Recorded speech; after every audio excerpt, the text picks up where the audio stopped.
This is the alignment that so many people are fearing right now. The alignment, when we talk about a planet or a galaxy or a solar system, these are huge systems, and they move slowly in the heavens. These alignments don't happen on a dime. They don't happen overnight.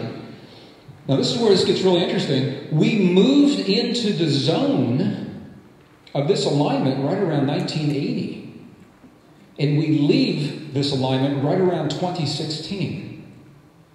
2012 happens to be when those parallel equators align, but it means that we're well into the alignment. Does that make sense? Can you see that? It means we're well into whatever changes are going to happen. We're already experiencing the changes. And we are. We're already experiencing the most frightening of the predictions and the prophecies.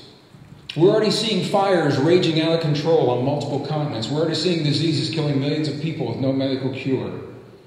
We're already seeing sea levels rise and taking entire communities off the shores. We're already seeing extremes in temperature and climate and weather. We're already seeing all those things. We're also seeing a lot of really good things, aren't we? A lot of good things happening in this world. It's not just about the scary stuff. And I think that's important to know that we're more than halfway through the zone of the alignment that holds the change that so many people are fearing right now. We are ending a 5,000-year cycle right now. It began 3114 BC. You can do the math. But our cycle happens to be the fifth of 5 cycles, which means it also completes the 26,000-year cycle. So we're living the close of a 5,000-year cycle. We're living the close of a 26,000-year cycle. This time has been known as the shift of the ages. Anybody ever heard of that term? Shift of the ages. Some people call it the end of time, the end of days. Some people call it the end of the world. Some are calling it the great cycle. The Mayans, whose calendar tells us so much information about this, they called this time a great world age. And that's a term I'm going to use. I like that term. It's a great world age. We're not living the end of the world. We're living the end of a world age. You tell me, if you're living the end of one cycle, what does that imply? The beginning, what comes next? How come we're not talking about the beginning of the 6th world age? How come we're not doing that? Because it doesn't get as much press. I wrote a book about this. It's entitled Fractal Time. And the bottom line is that if we understand the cycles and how to read them and the simple rhythms of the cycles, we know where to look in the past. And this gets really interesting because it works for our personal lives as well as for our global history. The whole idea of a cycle is that every cycle begins with what's called a seed event.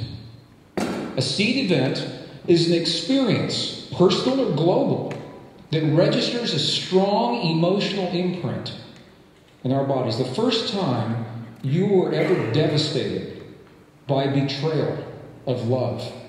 Someone violated your trust or your confidence. That moment is a seed event, and it's set in the motion a pattern of energy that will repeat in your life on a rhythmic basis again and again and again until something changes that pattern.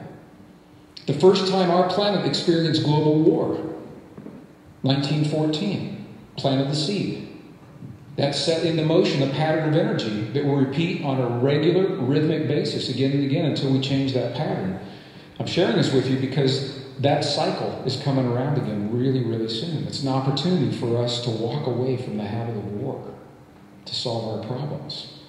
Each time a cycle begins, carries the conditions of the past, the seed event. Every time a cycle ends, and this is what makes a night like this so powerful, every time the cycle ends, it doesn't begin a new one immediately. There's a little space. It's like the space between the heart rate variability. That's where the action is. There's a little space between the cycles where one ends and the next begins. Physicists call that place a choice point. And a choice point is a place where we may reset the pattern that led to the conditions of the past before the cycle repeats in our future. Choice point is like a reality check, where we can look at what worked, what didn't, the things that worked, do a lot of them, the things that didn't work, stop doing them. Personally, collectively. So, our opportunity Are we going to choose to work together as the family that we are on this planet? Or are we going to fight one another because we're frightened by the changes? Here's a Greggism. Here's what I think. Here's what I think is happening right now.